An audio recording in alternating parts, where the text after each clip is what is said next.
Ladies and gentlemen, on tonight's episode, we show you the most powerful 2-valve transmitter in the world. Happy New Year, folks, and welcome back to the WTF Shack for another video and another project. I hope you all are enjoying New Year's Day. That's what it is today. A bit chilly outside, but warm in here. So I'm going to show you something I've been working on over the Christmas period and also around about now, something to keep me entertained, what with the chilly weather outside. How many of you folks out there are familiar with the 813, or as I've said before, as the Yanks say, the 813? Well, there you go. That is an 813, and I have decided to make a simple transmitter with one of those. Now the 813 has got a lot of history behind it. It's been around since the 30s, and it was a very popular, and still is, transmitting tube used by radio amateurs. It's easy to use, it's robust, and it's often used actually in linear amplifiers. In fact, if you look through my videos, I've actually built a linear amplifier with a pair of these, and that's often quite a common configuration. But what I've done today is a little bit off the beaten track, and I'm not sure, well, it's quite interesting actually, because the original circuit for this, the original plan, came from an RCA article. RCA used to make these tubes back in the day, Radio Corporation of America. I think they were probably the equivalent of the UK's Mullard, but they were quite big in the early days, and they produced a lot of high power transmitting tubes, or valves, call them what you like, and a lot of people used to make transmitters. I'm going to show you an article for something I wanted to build using an 813 from one of these articles that they used to produce. You know, basically they were articles that were, you know, like magazine articles, circuit diagrams, you know, how to build something, suggestions to use their tubes.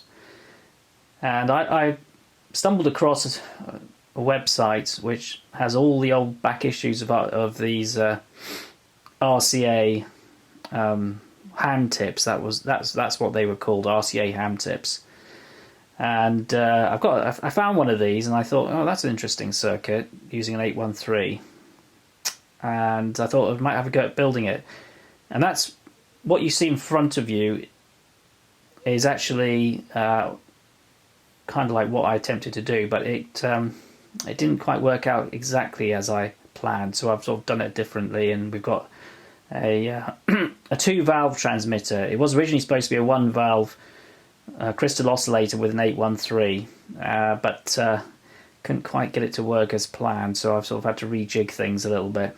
Anyway, I'll show you what this transmitter looks like, and I just want to show you the original article just to show you what the original idea was, to build a single valve crystal oscillator using an 813.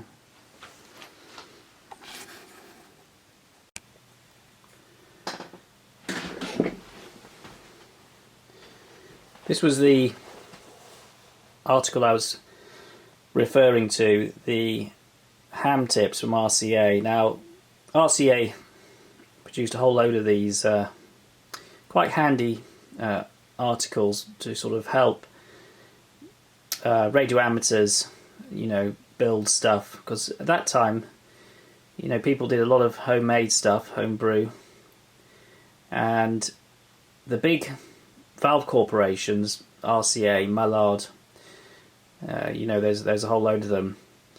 It's quite interesting because back then the amateur radio constituted a significant part of their market, so they were quite keen to provide information and give tips on building stuff where they could use some of their their valves. And these were produced. A lot of these sort of things were produced, and they, and they were quite useful, I think, for people, who were building stuff back then. In fact, Mullard did also produced a whole load of stuff as well. Guidance on how to build amplifiers, audio amps, and various other things using some of their tubes.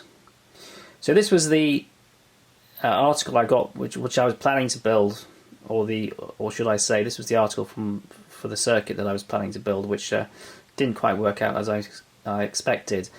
And as you can see from the headline, one tube crystal rig gives 150 watts output on CW. And so I thought, well, this is interesting. As it states there, using an 813 valve. And I was quite keen to see whether this would work or not. So the claims are quite impressive, actually.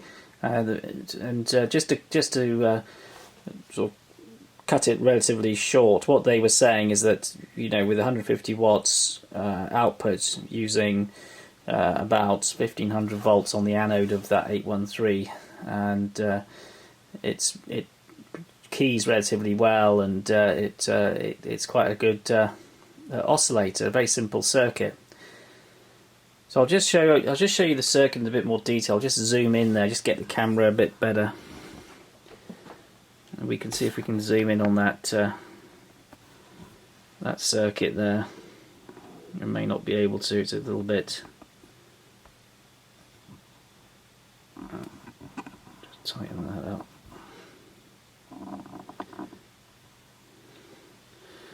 I might be able to get a bit closer, I think. That's the problem with the camera. I hope you can see that. So this was the circuit that they were talking about, which is basically a very simple crystal oscillator. It's what they refer to as a Reinhardt's oscillator, and I never heard of that. I've heard of Colpitts oscillators and things like that, and Pierce and Hartley's, and so this is quite a different one. It's got a funny coil in the cathode, which is a bit unusual. I thought that was some sort of RF choke, but it could be tuned, but it doesn't appear to be. It's got a 100 PF capacitor across that coil. So I don't know. Anyhow, to cut a long story short, I built this up in that rig that I showed you a minute ago, but I couldn't get this thing to work, despite all my best efforts. The most I could get out of this was about 10 watts, which was a bit disappointing, and that was a anode voltage on the bench of about 850 volts thereabouts, and I could only squeeze about 10 watts out of this. I thought I'd get a bit more, so it was a bit disappointing. I'm not sure whether this circuit will work with modern crystals, because it's quite interesting. You can imagine 813 has significant grid current going through here, and you've got a crystal there, and you've got a light bulb there. Just turn the phone off. You've got a crystal there and a light bulb there, which gives you an idea of how much current is flowing through the crystal. Now, as you know, or you may know, the crystals back in the 1930s, and this is from December 1938, were a lot different than what they are today. Today we have these small little HC45 things. That's about the biggest crystal you can get, and if you put a lot of current through a crystal, it tends to overheat. Its stability is affected, and it's not particularly good. So back then in the 30s, they had much bigger crystals, which could probably handle a lot more current than modern crystals. So this circuit may well have worked, but for me, I had problems. I built everything up for it in the expectation that if RCA can do it, I can do it. But unfortunately, not the case. There is a chap, actually, W something QQQ, from Arizona. This is what I got from the internet, who actually has built a couple of these, and he's actually managed to get them to work. So that's interesting. So if he's watching this, I can't remember his name. I think, let me think, what was his name again? don't know, can't remember, W something, QQQ. I remember the QQQ. And he's in Arizona, and apparently he built this and he managed to get it to work. So there we go. So what I've done, I've abandoned this circuit, but I've kept most of the big components, and we've had to come up with an alternative idea. And all I've done is made up a separate oscillator, a crystal oscillator, using a relatively pokey valve which can drive that 813.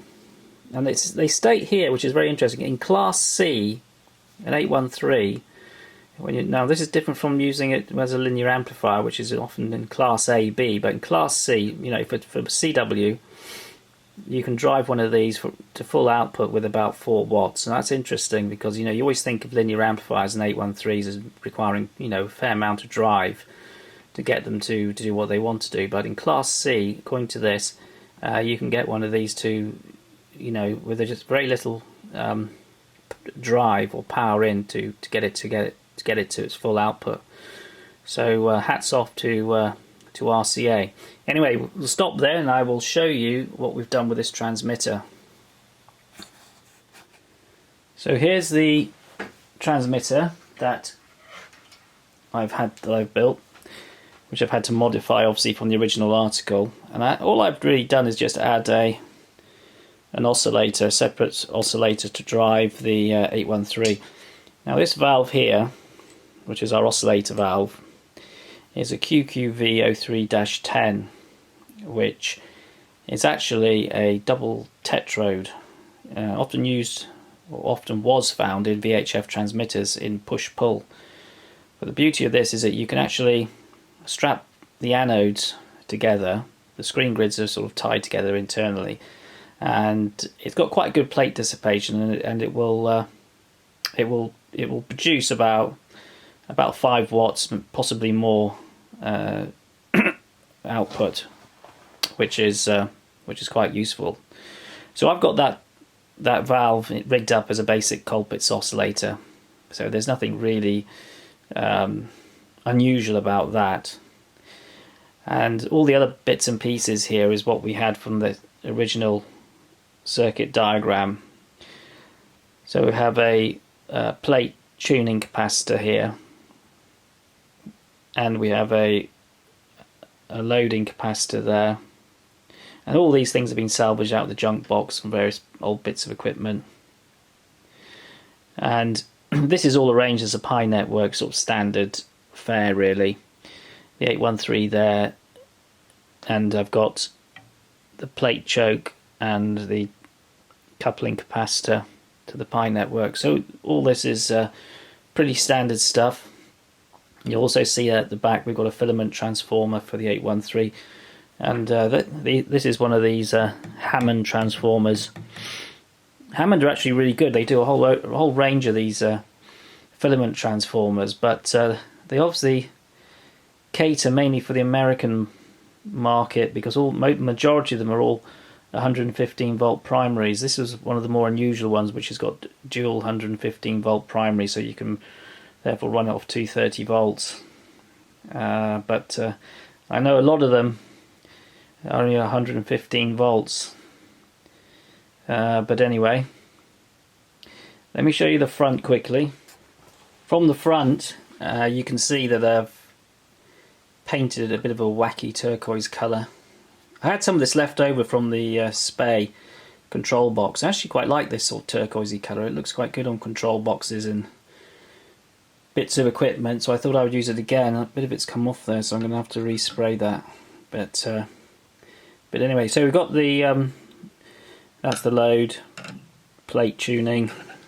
That's for tuning the grid or the oscillator coil, and the main power, receive, transmit. I built this transmitter to work on 40 and 80, and this is a switch here which switches in the another coil underneath for the oscillator, so that you can use it on 40 and 80 meters. It works, so far it works better on 80 than it does on 40, and I'm not entirely sure. The output on 40 is rubbish. and I don't think it's anything to do with the tank coil. I'm not sure exactly why. I presume it might be a thing with the oscillator, but it doesn't seem to work quite as well on 40. I get about 20 watts out of it on 40, which is a bit disappointing, but it's usable, but not quite as good on that band. So let's just take a look around the other side.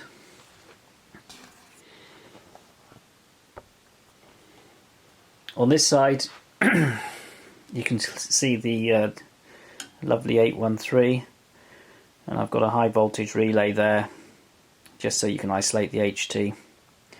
And that goes over when we press the receive transmit switch, and that's the tank coil there. So apart from that, it's nothing sort of unusual. So what's this like to actually use? It's not too bad on 80, as I said. I can get about 120 watts, but when I run it at full power, and I'll give you a quick demo. I think we'll probably put it into the dummy load. It does tend to pull the oscillator a bit, so it tends to be a bit chirpy. Unless you back down on the drive, then it's the note's not too bad. On 40, it obviously the power is a lot less, but the keying and the oscillator chirp is virtually non-existent, and it actually keys really nicely on 40. So 20 watts is not bad. I mean, 20 watts is acceptable. I mean, I suppose I could sort of look into this a bit more and see why exactly I'm not getting the full output power on 40. I mean, I've checked the coils in the oscillator. I know those are the right value, so a bit of a mystery really. But I mean, as it is, it works fine. You know, it's a usable transmitter. In fact, I've already had a QSO with it on 80 meters, and it's pretty good. It's you know, it gives out quite a nice bit of power. You know, about an average 80 to 120 watts. It's actually sitting on the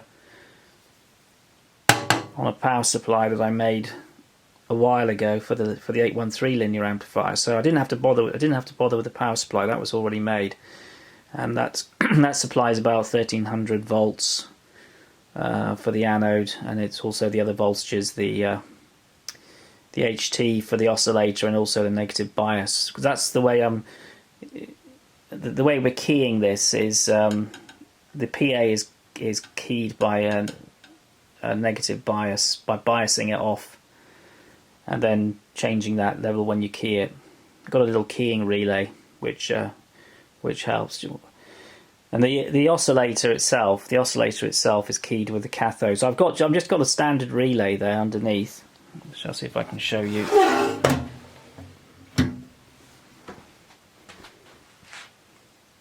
Probably zoom in a little bit there, if possible. So that's just a small 12-volt relay, or actually that's actually the keying relay. That's for switching the bands. But they're just small, you know, standard Schrack relays, double pole, double throw, and they work pretty well. You know, you can key those, and they actually, you know, with a bug key, which is what I normally use, a Vibraplex bug key. You know, you can key this transmitter, and it sounds very good.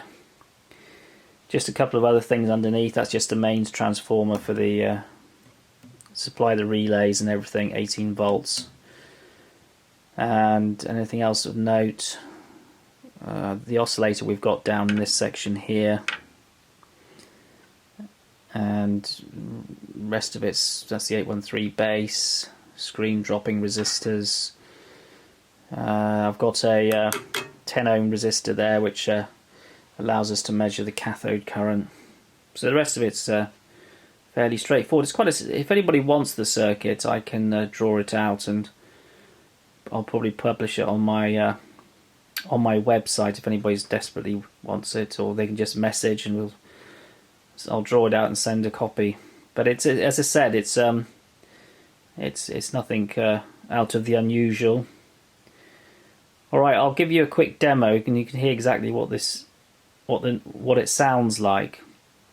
We'll run it into the dummy load and pick it up on the receiver, and I can just show you exactly what I mean by, if you run it too hard, it does tend to chirp a little bit, which actually some people like. You know, that's what vintage transmitters used to sound like, and it's a lot different from your Yaesu FTDX 101 and all the rest of them, and the 7300, which every man and his dog has got. So it does sound a bit different, and you know, for a lot of CW operators, they actually quite enjoy a QSO with somebody who's built a tube transmitter. It sounds a bit different. Okay, stand by and we'll see if we can fire it up. Let's turn it on and we can see how it sounds.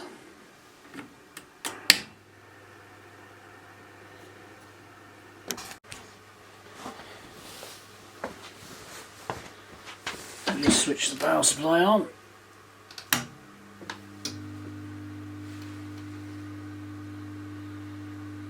Bit of high voltage.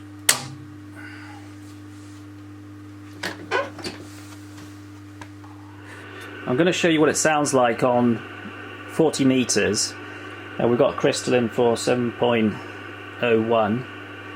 7.010, and we're going to key the transmitter with the bug key, and you'll get an idea of the output. This SWR meter or power meter, it's on the lowest setting, so it's going up from 0 to 30.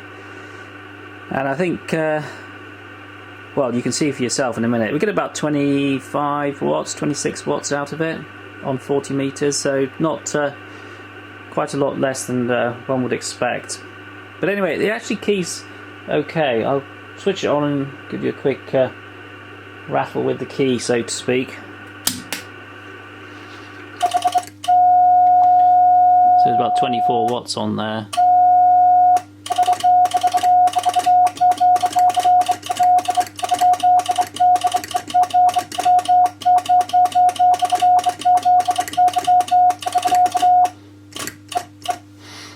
So not bad. As I said, the keying is quite acceptable actually on 40. But let's try it on 3.5 on 80 meters, and you'll see we get a lot more power, but it does tend to pull a little bit. This is what it sounds like on 80. As you can see on the meter, which we've increased the scale now, so we're on 0 to 300 watts, and you'll see that. Got a lot more power, but it doesn't half chirp a bit. So let's give it a whirl. You can see how the oscillator chirps. We're getting 120 watts there. But I can actually detune the oscillator slightly. So I'm tuning it. If I tune it for slightly less power, it sounds a bit better.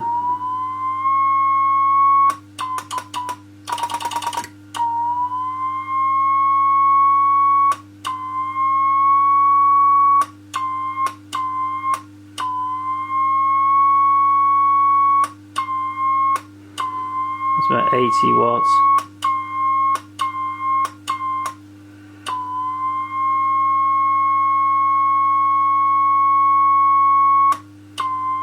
Just reduce the loading on the Pi network. That doesn't sound, that sounds a bit better.